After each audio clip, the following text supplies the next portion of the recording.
Sahiwal teaching अस्पताल में corruption, इंतजामी कार्रवाई और सिस्टम की नाकामी। अस्सलाम वालेकुम नाजरीन, आज का विलाग एक ऐसे मामले पर है जो सिर्फ एक अस्पताल की कहानी नहीं बल्कि पूरे सिस्टम का आईना है। यह कहानी है सच बोलने की सजा। यह कहानी है करप्शन के खिलाफ खड़े होने वाले को दबाने की। और यह कहानी है साहिवाल टीचिंग अस्पताल के अंदर होने वाली मुबैना नाइंसाफी की।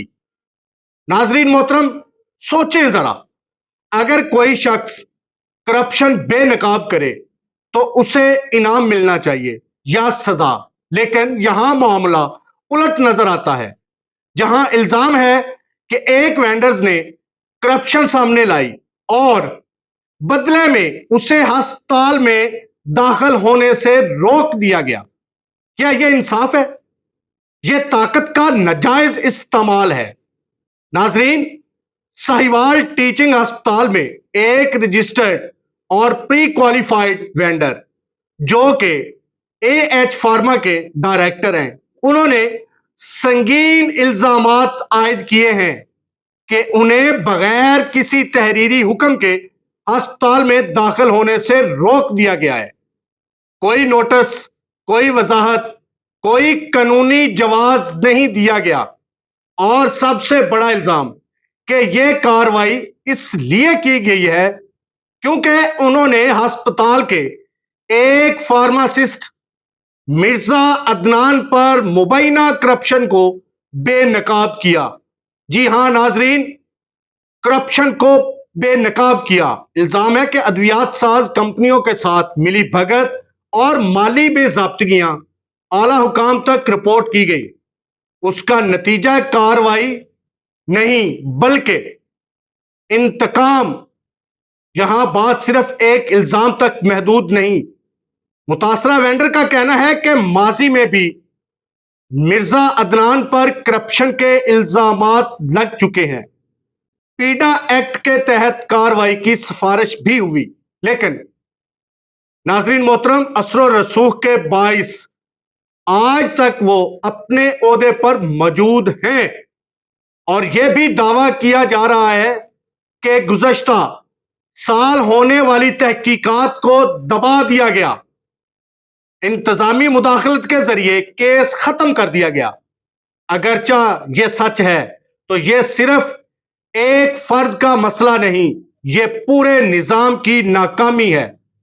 नाजरीन, सबसे खतरनाक बात यह है कि एक रजिस्टर्ड वेंडर को बाहर निकाल दिया गया, जबकि गैर रजिस्टर्ड और गैर मंजूर शुदा अफराद को काम करने की इजाजत दी जा रही है।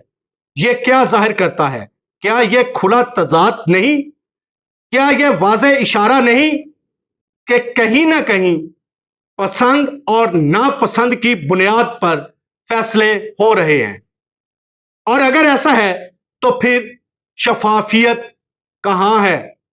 मुतासरा वेंडर ने हिम्मत नहीं हारी नाजरीन, बल्कि उन्होंने medical superintendent, principal Sahiwal medical college, secretary health को बाज़ाब्ता दरखास्तें दे दी हैं और वाज़े ऐलान किया है कि अगर इंसाफ ना मिला तो वो अदालत का दरवाजा खटखटाएंगे।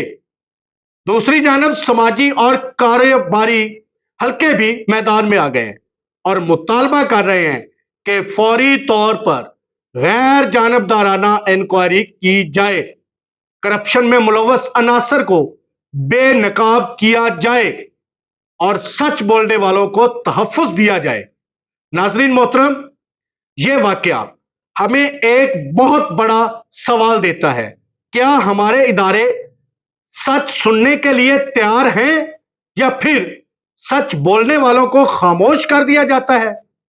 अगर एक वेंडर महफूज नहीं तो आम शहरी का क्या हाल होगा? आखिर में बस इतना कहूंगा, अगर आज इस मामले का शफाफ हल ना निकाला गया तो कल कोई भी सच बोलने की हिम्मत नहीं करेगा। यह सिर्फ एक वेंडर की लड़ाई नहीं, यह इंसाफ की जंग है। उम्मीद करता हूं कि आला हुकाम इस वाक़े का फौरी नोटिस लेंगे और इंसाफ के तकाजों को पूरा करके اپنے فرائض منصبی سے ضرور وفا کریں گے۔ دعا ہے اللہ پاک ملک پاکستان کو اندرونی بیرونی سازشوں سے ہمیشہ محفوظ رکھے۔ اسی کے ساتھ دیجیے گا اجازت، نئے ولاگ تک اپنا بہت سارا خیال رکھیے گا۔ پاکستان ہمیشہ زندہ باد۔ اللہ حافظ۔